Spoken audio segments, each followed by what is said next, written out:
Guys, Graham Stephan is a genius. I love his content. I think he's one of the best YouTubers on the planet, especially when it comes to real estate and finance. I'm not always in agreement with Graham because him and I have completely different strategies. I've actually seen videos of him that he was like surprised about how wholesalers and fix and flippers fund and do their projects, and he was like blown away. And I watched that video, I'm like, how is that news to you on how these things are done? So he's very real estate agent centric instead of real estate investor centric. I'm the polar opposite. I couldn't care any less about real estate agents or getting a real estate license. You can do all of everything that we do without a license. So different frame of mind, and so I love reacting to his videos. What's up, you guys? It's Graham here. So let's talk about something that I'm sure most of us have considered in some way or another, and that would be the next housing crash. After all, in the last month, housing prices have continued to hit record high after record high, inventories at its lowest level in history, and across all metrics, a recent survey found that the overwhelming majority of Americans now feel like it's a good time to sell a home, but a bad time to buy one, with even the search term housing crash having just increased 100% to the highest level it's ever been. Now, that's not exactly surprising either, considering that interest rates are said to increase faster than we initially expected, the eviction ban was just postponed another 60 days, and now with foreclosures being allowed to move forward, there's certainly the concern that a wave of homes is going to hit the market as Congress keeps kicking the can further and further down the road until eventually it's too late. But thankfully, there are some things that you could do now ahead of time to make sure you're in the best position possible to come out ahead profitable. So that way, no matter what happens, you're totally prepared to print tendies. But really quick, before we dive into the current state of the real estate market, I want to say a huge thank you to the sponsor of today's video, the like button. Unfortunately, 90% of viewers leave that like button unsmashed, and that is unacceptable. For the low cost of just absolutely nothing, you could give the like button the click it deserves. And as a thank you for doing that and helping out the almighty YouTube algorithm, I will do my best to respond to as many of your comments as I possibly can. So thank you guys so much, and now with that said, let's begin. You know what, Graham? I'm gonna click the like button, even though I never do on your videos. I do love you. You're amazing. I'm gonna click the like button for you today. And if you're watching my video, please click the like button. Let's create a like button domino effect, all right?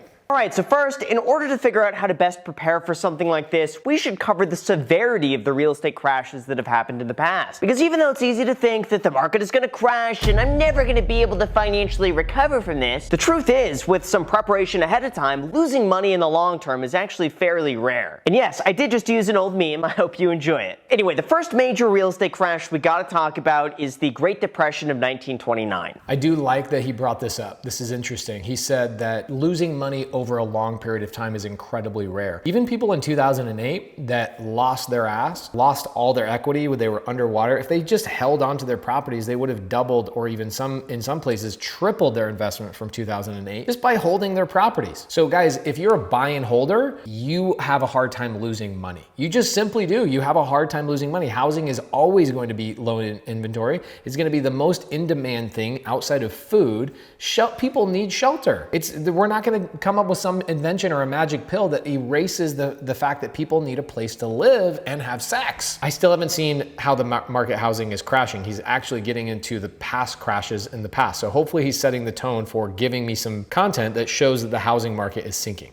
Now here's the thing, most people know this is the infamous stock market collapse where prices dropped 83% over 2.8 years. But because of the mechanics behind the crash, real estate was also significantly impacted as well. That's because prior to 1929, the economy was booming, money was pouring out of every crevice, banks lent money to anybody who asked, and people, for a lack of a better word, just speculated on everything because values kept going up. However, once the market showed even the slightest glimpse of a peak, people began selling out of everything and withdrawing their money from the banks for fear that the banks would be going out of business. But banks didn't have enough money on hand to give back to their customers all at the exact same time, so they began shutting down. That meant that afterwards, the banks left standing didn't have extra money to lend out. Assets were seen as too risky, and because of that, real estate suffered and saw a 67% decline in price for nearly 2 decades. But thankfully though, afterwards, real estate didn't see a big decline until much later in the 1990s. Now prior to then, the real estate market saw a huge increase increased due to new lending options, a growing population, low interest rates, and easing regulation. But the savings and loan crisis caused interest rates to suddenly go up, home construction dropped, and housing prices remained fairly flat until 1997, which then leads us to the next real estate crash in 2009. This was caused by too many people speculating on the value of real estate, fueled by short-term, cheap, temporary, adjustable rate mortgages that allowed anyone to buy a home as long as they were able to make the introductory rate payments. However, a lot of those loans had what's called the balloon payment, which caused the price to go up substantially after a few years, and that was a disaster. People began defaulting on their loans, inventory flooded the market, banks went out of business, and the housing market fell 33% throughout the US, with some harder hit markets declining more than 70%. However, the interesting part with all of this is that throughout the last 100 years, with the exception of both 1929 and 2009, for the most part, housing prices have been fairly resilient decade over decade. Like after World War II in the 1940s, housing prices and construction boomed due to a surge of demand. Then during the 1970s stagflation era, real estate kept going up from an increase of inflation. Then during the 1980s recession, real estate went up another 4.5% as inflation stayed high. The 1990s saw some markets drop, but the hardest hit areas didn't even decline 10%. The dot-com bubble had very little impact on real estate prices as interest rates went down. But now with housing prices at the highest level they've ever been, with most Americans thinking it's a bad time to buy a house, we have some different challenges today that will directly impact the real estate market. And when it comes to some of these issues that might happen, there are 5 points to consider. The first, rising interest rates. It's no surprise this is one of the main reasons why real estate saw such a huge price increase to begin with. When the Federal Reserve lowered their benchmark interest rates all the way down to 0% in March of 2020, would-be homeowners took that as an opportunity to lock in a really cheap loan that would allow them to purchase even more house and therefore drive up the price. That's because home prices and interest rates are directly correlated, and since the 1970s, the lower interest rates go, the faster home values increase, leaving us in a unique position where eventually interest rates might have to go back up. Now, originally this was planned to happen in late 2023, but now that inflation is rising faster than expected, some anticipate that a rate increase could happen as soon as 2022, meaning the cost of a mortgage could get more expensive, and that would put downward pressure on housing prices. The second, more inventory for sale. Now here's the thing, as the pandemic began to take shape in March of last year, fewer properties were listed on the market for sale, realtors had a difficult time showing properties, and sellers preferred to take their home off the market and stay put rather than sell their home and put themselves at risk. But when you combine that with low interest rates and eager buyers willing to scoop up anything they can just to lock in a loan, that limited inventory pushed prices way higher than expected. On top of that, construction was also delayed due to a shortage of building materials, supply chain issues, and a scarcity of labor, which meant that even if builders wanted to construct more homes, they couldn't, which then led to prices moving even higher. But now that might soon start to change, with inventory increasing for the first time in a year. And as the economy slowly begins to open back up, more and more sellers might feel comfortable finally cashing out of their homes and adding more inventory on the market for buyers to choose from. The third, buyer optimism is also declining. This was discovered by a survey conducted by Fannie Mae, which found that overall 70% of Americans felt like it was a good time to sell, and 64% said that it was a bad time to buy. That's said to indicate that buyers are reaching a tipping point.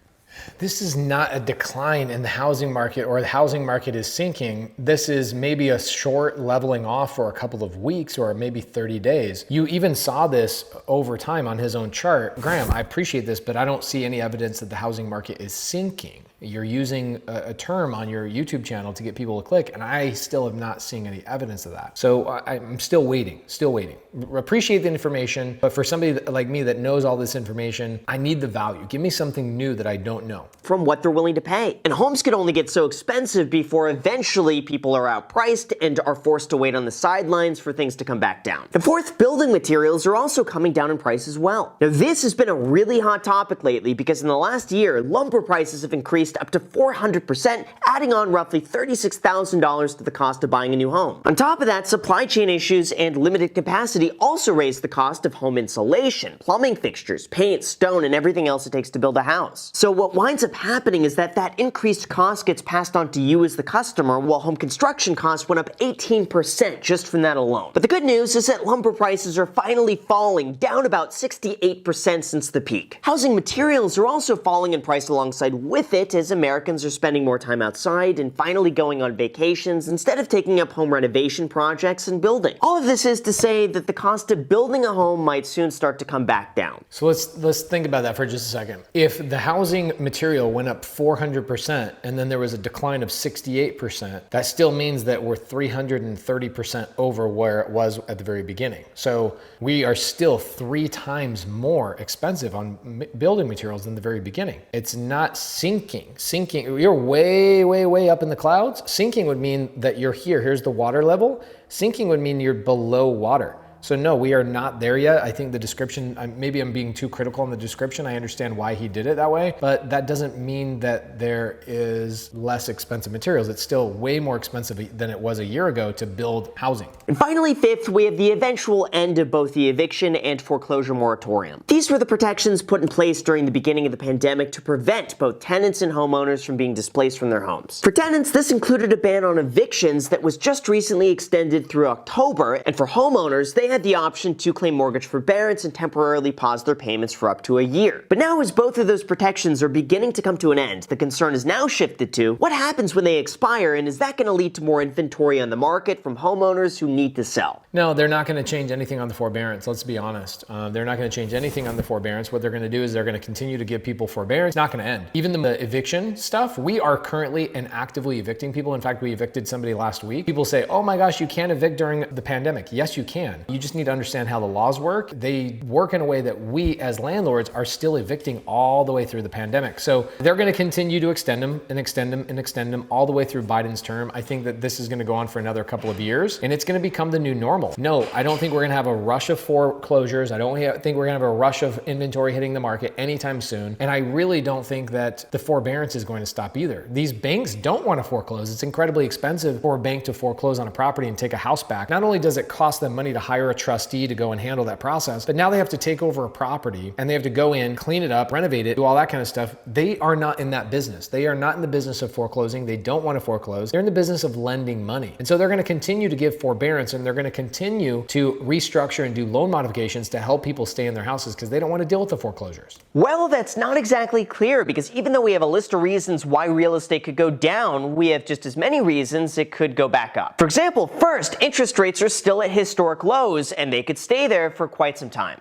Graham, now you're giving me completely contradicting information to the housing market is sinking. Is now you're talking about how the interest rates are incredibly low and are going to be there for a long period of time. Come on, bro. Even though some expect rates to rise as soon as 2022, Jerome Powell still maintains that rates will stay near 0% through 2023, meaning we could continue to see more demand for mortgages, further boosting up prices more than they are now. You just confirmed that there's going to be low interest rates on mortgages through 2023 through quotes of other people that are in charge of these types of things. So no, housing market is not sinking. Second, even though more homes are coming on the market, there's still a dramatic shortage of inventory in the US. Look at this chart, right? So the chart it's a wave. And right now we've had this massive decline, and now the wave goes up a little bit, just like it did multiple times over and over and over. It doesn't mean it's sinking. It doesn't mean that it's changing. It doesn't mean anything. It's just that's the natural flow of where this market is going. In the big picture, inventory is down 43% since June of last year. And nationally, the typical home is only on the market for 37 days compared with 72 days during the same time in 2020. And even though more inventory is coming on the market, listing prices are still rising, which indicates there's still no shortage of buyers out there willing to pay whatever it takes to get a house. The third, even though building materials are also coming down in price, they still have a long ways to go. That's because supply chain shortages still have an impact on how much material can be produced. And because of that, economists say that demand for lumber is expected to hold up well for quite some time, although supply should rebound and the price of lumber should sharply decline by the end of 2022 as lumber imports increase. Fourth, we could continue to see more home buying demand from both millennials and Gen Z over the coming years, further boosting up prices. Like, it was reported that this year millennials have dominated the home buying market, but soon approaching is Gen Z, and with 72% of them saying that they eventually want to buy a home, that could mean eventually even more buyers lining up to place offers. And fifth, if the risks of a new shutdown could potentially halt the recovery and limit the amount of new inventory coming on the market. That's because the longer our economy is restricted, the lower interest rates will stay, the less material can be produced, the less people want to move, and the higher the prices will generally be, as we've seen throughout the last year. Now, all of this, of course, is just speculation, but the reality is we have no idea what's going to happen. And that means accurately predicting what's going to happen with the real estate market is next to impossible. But at least the good news is, regardless of what happens, whether the market goes up or it goes down, there are some things that you could do immediately to make sure you come out ahead profitable, and this is what you need to know. The first thing that I would recommend everybody do is get a 30-year mortgage. That's because the 30-year interest rates are still the lowest they've ever been in history. Okay, so he says the housing market is sinking, but he actually just says the market couldn't be any better, couldn't be any hotter for those 4 or 5 different reasons he just said. And now he's going to give us ways to prevent ourselves. So I didn't get any information on how the housing market is sinking. So Graham, you're genius. You got 289,405 people to click on this because of your title is the housing market is sinking. And people, what's that phrase in the news? They say, if it bleeds, it leads, which means the worse the news or the more shock factor there is, the more people pay attention to it. The housing market is sinking is a way better title of a video than I'm going to give you some tips on how to get a 30-year mortgage, which I think is where he's going right now in this video. And when you consider that your long-term investment returns are going to be way higher than your mortgage interest rate, it starts making a lot of sense not to pay off your mortgage early and invest the difference instead. Not to mention, inflation makes your mortgage easier to pay off with future dollars, so the longer you keep it and the higher inflation is, the cheaper that loan becomes. The 30-year mortgage also gives you the major advantage of flexibility. Like, there's nothing stopping you from paying off a 30-year mortgage in 15 years if that's your priority. Just double up on your payments and voila, it's the same thing. But if something comes up, you lose your job, or you need to pay a little bit less, a 30-year mortgage gives you the flexibility to make the minimum payment and save the difference, instead of locking yourself into a higher payment up front like with a 15-year mortgage. Second, always get a fixed interest rate. Right now, with rates so low, it makes sense to get a fixed payment every single month until your loan is paid off. Not many people are doing variable interest rates, so that's super interesting that he thinks that that's good advice, but you don't run into variable interest rate loans that often anymore. And locking in your rate, you'll know exactly what it's going to cost you every single month for the next 30 years, and from that, you could plan accordingly. That also prevents your payments from suddenly being increased 5 to 7 years from now if payments are higher in the future than they are today. And if that were to happen while the real estate market is down, not only is that going to cost you more money, but the market is falling alongside with it. So go ahead and lock in your interest rate, and then no matter what happens, your payment is guaranteed to stay the same. The third, while we're on the topic of loans, you should refinance your mortgage to save more money. Now, most likely, if you own a home already, you've probably either done this or at least considered it, but if you have the opportunity to refinance your house and save a little bit of money, I would go for it. If I were you, I would refinance my home, take my equity out and buy a secondary home and Airbnb it, and I would actually turn it into an investment. So many people right now are loving their equity, and I'm watching them refinance. I used to be a licensed mortgage lender, and I would watch people refinance, pull out their equity and go buy a truck or a car or a boat or something along those lines with it. And I think good advice or better advice would be refinance and don't save your money. What are you saving your money for?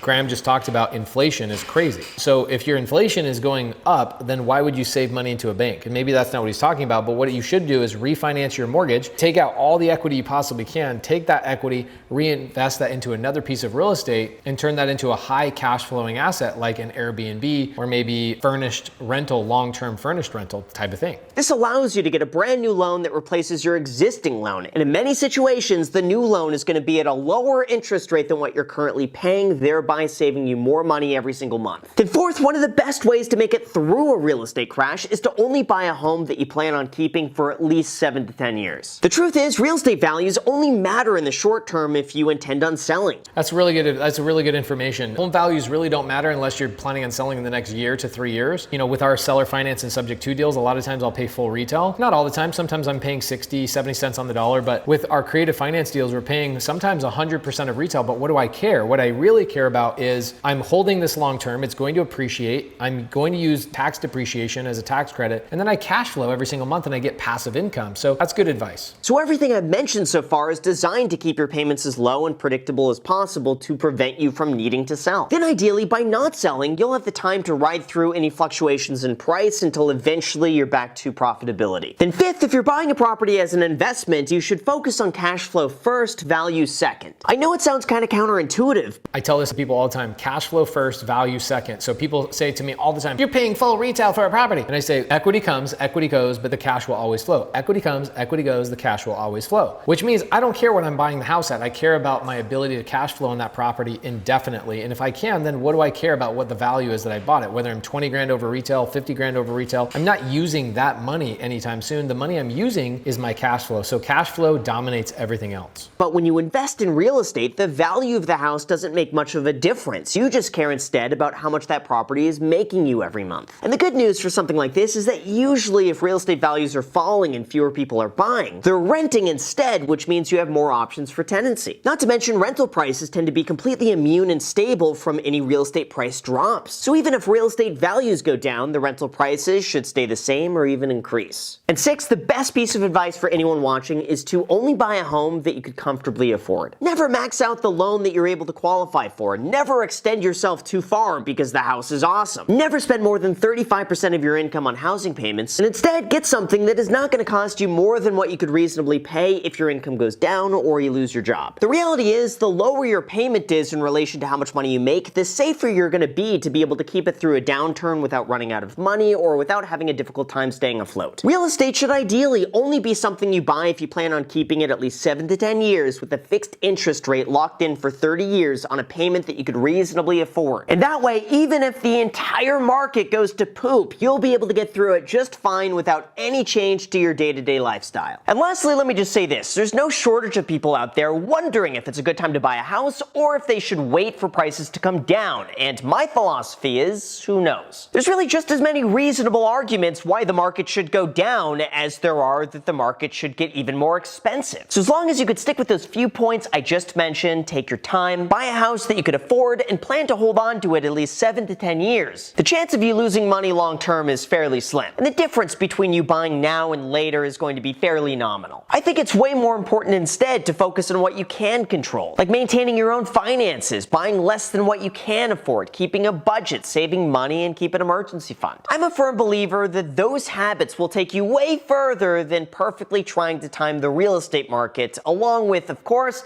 smashing the like button for the YouTube algorithm. He's the most genius person as it comes to smashing the like button. So that's what I really took away from this video, is how to tell your audience to smash the like button twice in an incredibly subtle way. Graham, really good video. I liked it. It's definitely not a video that I would normally take any value from, but I ended up watching it because your title says the housing market is sinking, and I was hoping I was going to hear information about how the housing market is sinking. Now that I know that it's not, let me talk about what my advice would be. My advice is, most of the people that I teach how to acquire real estate, I'm teaching them how to do it with none of their own credit, none of their own money. How do I do that? Well, we utilize Subject To or seller finance. In fact, we bought a $600,000 piece of real estate on seller finance. Seller gave us 0% interest. I didn't use my own credit, and I actually never spoke to the seller. Somebody else brought the deal to me. I bought the deal, and now I've got $6,840 a month in net cash flow on that property. How? Go watch my Sunday service, how I broke that deal down, where the deal came from, and how I'm not using any of my own credit, how I'm not maxing out my credit like Graham Stephan talks about. Guys, we don't use our own credit. Even the home that I live in, I didn't use my own credit. The last 700 transactions that we've done in buy and hold, we didn't use credit. We didn't use lenders. We didn't use any of those types of things. We acquire real estate through creative finance. Graham, meet Kevin, none of these guys actually talk about creative finance as I think they should, because there's a lot of people that might have bad credit, bad situations that have happened to them, or just simply can't go get a loan for whatever reason, right? Let's say you're a real estate investor. Let's say you're a real estate agent. You're getting paid commissions, and lenders hate that type of income, and so it's really hard to go out and get loans. I suggest get into Subto or seller finance, sometimes novation agreements to do some fix and flips without your own credit. That's my advice to hedge against a housing market that apparently is not sinking. We'll see you on the next video.